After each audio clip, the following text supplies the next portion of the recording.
Et salut la communauté, c'est Wacky You pour des Wacky News. Alors du coup aujourd'hui on se retrouve déjà en premier temps pour parler un petit peu de la map dont on va avoir une vision un peu plus précise maintenant.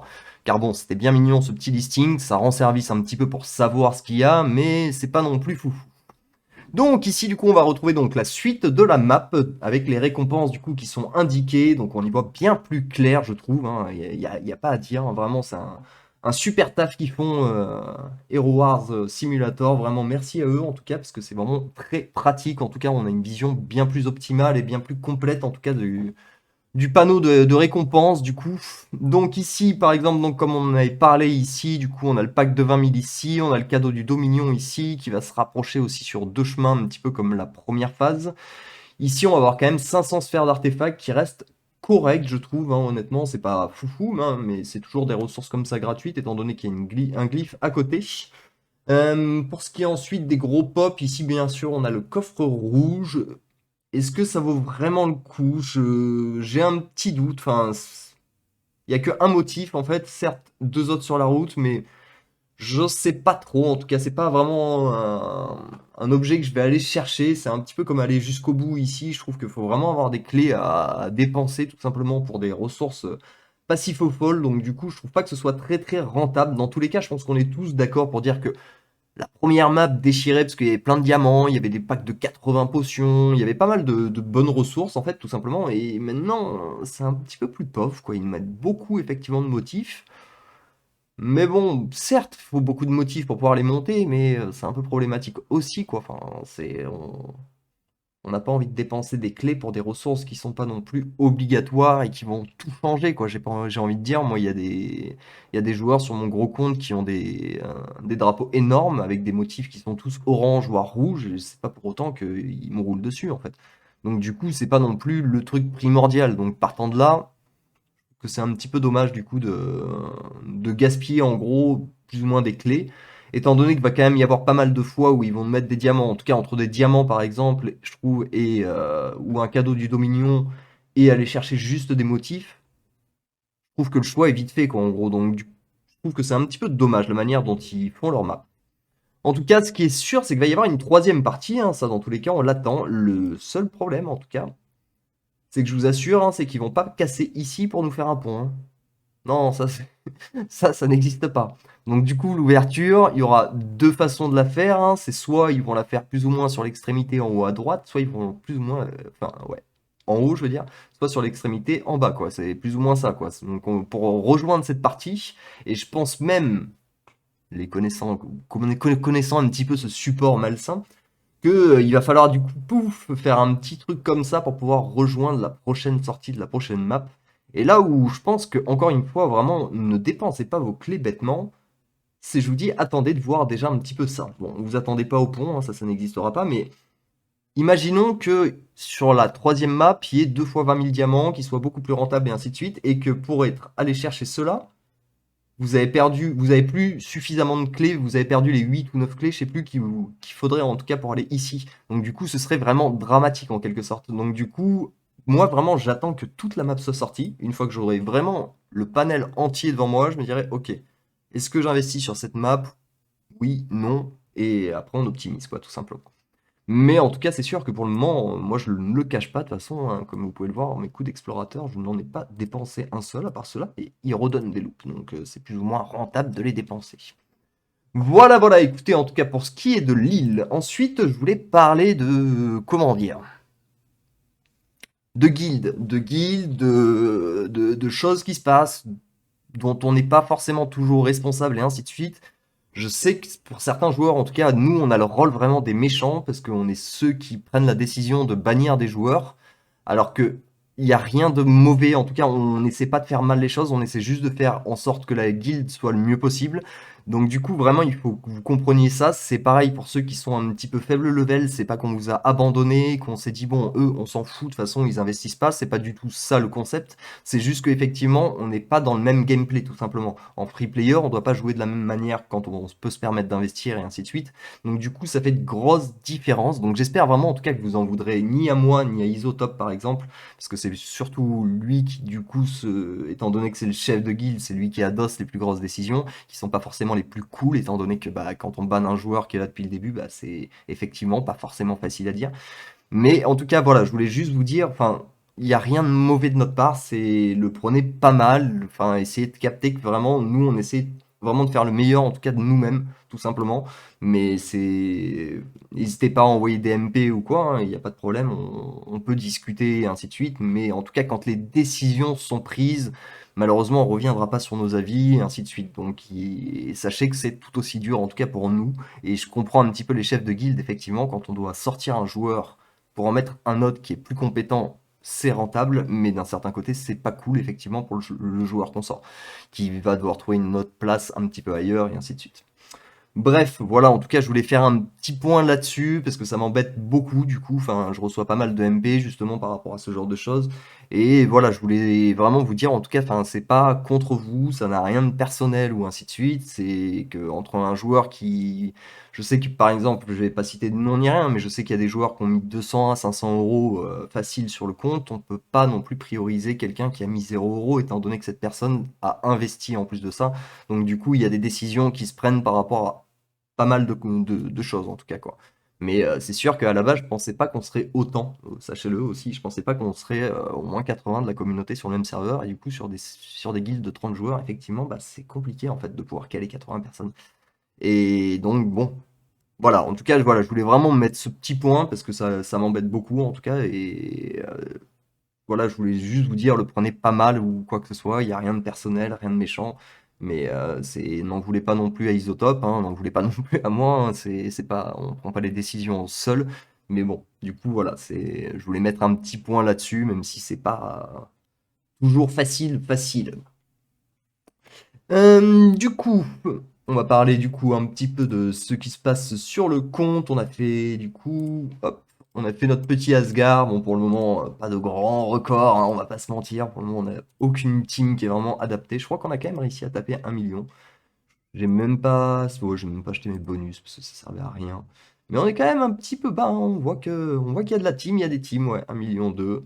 D'ailleurs, il me reste un combat à faire, mais bon, ça va être plus ou moins le même score que ici, donc c'est pas vraiment des combats très utiles. Hop. Si vous vous demandez pourquoi je n'ai pas de familier, c'est que mon familier n'aura pas le temps d'intervenir sur ce combat, tout simplement. Je pense qu'on est d'accord, hein, il n'y a pas le temps qu'un familier charge. 82 points de dégâts. On est prêt, on est prêt. Non, mais c'est pas mal, parce que du coup, on a pu quand même pas mal s'entraîner sur les autres comptes, et donc du coup, déjà, en premier temps, on va commencer très certainement, je pense, avec une team Ju, à moins qu'on se retrouve très vite sur le 160, auquel cas je partirai directement avec une team Cornelius, comme on a pu le voir la semaine dernière, sans coup critique, en réussissant un petit peu à optimiser le truc, on arrive quand même à taper des 80 millions, qui restent des scores qui restent faits par des grosses team Ju aussi, donc par contre, le jour où on fera des dégâts critiques, ça pètera vraiment.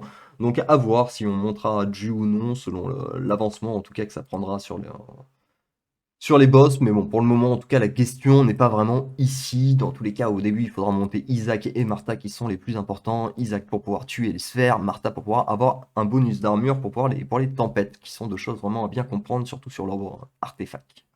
Mais bon, encore une fois, nous n'en sommes pas ici. Bon, ici, là, c'est des glyphes rouges, ça nous intéresse pas trop, et des glyphes de soins, c'est pas forcément quelque chose qui nous intéresse. L'arbre de la sagesse, on doit pouvoir mettre un petit pimp à l'homme nantais. 1, 2, 3. Hop, pour la petite quête de la semaine. Euh, Ici, en gros, ça va tellement peu la rapporter en puissance que je préfère presque attendre une ascension d'Asgard ou un petit event qui me demanderait quelque chose, parce que là, pour le coup, c'est vraiment très pauvre. Enfin, vous allez me dire, il y a ça comme récompense, mais bon. C'est pas vraiment des récompenses pour moi. Hop.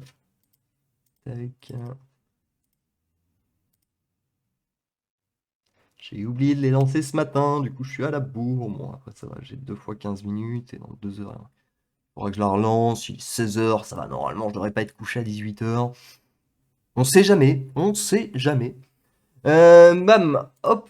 En tout cas, ici, on est toujours sur notre objectif. Du coup, on a commencé à coffrer. On en a déjà 55. C'est pas mal. Sur les coffres d'artefacts, par contre, je suis un petit peu comme ça. Je pense qu'il va falloir, au bout d'un moment, que je fasse quelque chose. Voilà, je vous le dis. Sur le prochain event qui se présente comme il s'est déjà présenté, je vais faire des wacky calculs pour savoir un petit peu quand même combien de coffres ouvrir pour rester optimal. Mais là, ça va pas, ça ne va plus en fait, hein. Vraiment,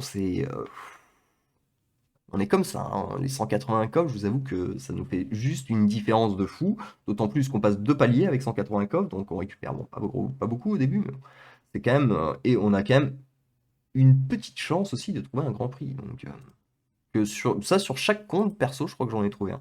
C'est vraiment pour moi le grand prix le moins rare en quelque sorte, quoi. Enfin, c'est. Quoique, enfin, en même temps, j'ai eu tellement de chance, moi, que c'est un peu différent quand on trouve 2 familiers en 2 semaines, absolues, en utilisant des œufs gratuits, hein, et quand on trouve 2 totems aussi du symbole qu'on joue en gratuit en 2 semaines. Bon, au bout d'un moment, le mec, il est un peu hors compète, je trouve. Mais bon, c'est quand même un bonus que j'ai. Je crois que c'est surtout un des premiers grands prix que j'ai eu, en fait. Surtout ça. Et après, sur le 74, sur le 73, je l'avais eu très vite. Sur le 74, ça a tardé un peu, mais il a fini par tomber, il me semble, si je dis pas de bêtises. Et sur le gros compte, je l'ai eu au moins 3 fois, quoi. Donc, ce qui rend bien des services, hein, on va pas se mentir. Clac, du coup, pour l'avancée, pour le moment, on est relativement encore bloqué, hein, on ne bouge pas trop. Le 15, il y a fondation des éléments qui arrivent. Donc du coup, à partir de là, ça c'est un event qui est Skin Titan qui va quand même être très important. Donc du coup, on va forcément le jouer à fond là, enfin pouvoir commencer à envoyer du diamant parce que bon, c'est quand même dommage d'avoir autant de diamants et de rien en faire en fait, de rien faire avec ça. Mais bon, en tout cas, il y a un truc que je tenais à vous dire, ça qui est super, super, super, super, super, et je le dirai 10 fois de plus s'il le faut, important quand vous jouez haut. Sur les autres symboles, je peux pas vous confirmer parce que j'ai pas fait la boulette, parce que je suis pas max sur mes autres teams. Sur le Titan, sur Sigurd, ne montez jamais. Si vous avez la santé qui est montée au max, en tout cas, ne montez jamais l'armure élémentaire au max. Et faites-moi confiance. C'est level 40-42 au grand maximum. Mais au grand, grand maximum. Moi, pour vous expliquer juste, en fait, l'histoire, hein, l'histoire, elle s'est passée en 2 semaines. C'était sur Noël, il y a 2 ans où ce skin était déjà full, et il me manquait que celui-ci. J'étais level 35 et des broutilles. Je faisais des très beaux scores contre les seniors. Vraiment, c'était à chaque fois incroyable. J'adorais jouer mes combats et ainsi de suite. Maintenant, je vous avoue que je n'insiste même plus parce que ça m'a écœuré presque. Et bref, en tout cas, j'étais vraiment très combatif. J'ai récupéré pas mal de pièces d'artefacts et ainsi de suite, de skin titan, je veux dire, avec les cadeaux. Je l'ai monté un premier coup jusqu'au level 42, justement. C'est pour ça que ce level me reste vraiment en tête. Tout allait, mais de manière merveilleuse. C'était vraiment, mais fantastique. Tout simplement parce que, quel que soit, même quand je jouais contre le Titan Terre, mon Sigurd enclenchait 100% du temps son bouclier. J'ai re-reçu, j'ai coffré mes cadeaux, j'ai re-reçu un bon gros pack, du coup, je me suis dit, bon, bah allez, je le mets à fond. À partir de là, il subit plus assez de dégâts. Du coup, sa jauge de power ne monte plus assez. Du coup, sachez que enfin, là, j'ai pas le gros compte ouvert, j'ai un peu la flemme. Sachez que sur mon gros compte, quel que soit le seigneur que je combats, mon Sigurd ne se déclenche. Voilà. C'est juste, ça m'a. En fait, ça vous change en fait un combat, simplement. Parce que vous avez un Sigurd qui, pendant 7 secondes, si je dis pas de bêtises, hein, 5 secondes, autant pour moi, peut quand même vraiment tanker à 100%. Là, vous vous retrouvez avec Nova instantanément en tank. Ça rend les choses beaucoup plus compliquées. Et contre les seigneurs, on peut pas s'amuser à se dire, tiens, et si je mettais 2 tanks, ou tiens, si je mettais un tank terre ou feu, dans la mesure où le seul totem que j'ai en absolu, c'est eau. Ce serait un petit peu dommage quand même d'enlever le tank eau. On est tous d'accord. Donc vraiment, faites super gaffe avec ça et faites-moi, mais pouvez me faire vraiment confiance de manière aveugle sur ce point. Vraiment, c'est quelque chose que j'ai fait en direct. C'est quelque chose qui m'a pété les dents, qui m'a vraiment fracassé mon tournoi des éléments. Et c'est quelque chose que je ferai vraiment gaffe. Par exemple, si avec mes feux, je commence à avoir des très bons résultats contre les titans, contre les super titans, contre les seigneurs, je veux dire, j'arrêterai clairement de monter par exemple, Moloch. Qui Moloch a vraiment son attaque physique, son stun est trop important. Donc si on s'en passe, ça devient vraiment catastrophique. Il vaudra mieux monter Inis, qui, bon, armure élémentaire, on s'en fout total en même temps, parce que Inis est tout au fond, mais ce serait presque mieux, en tout cas, quoi.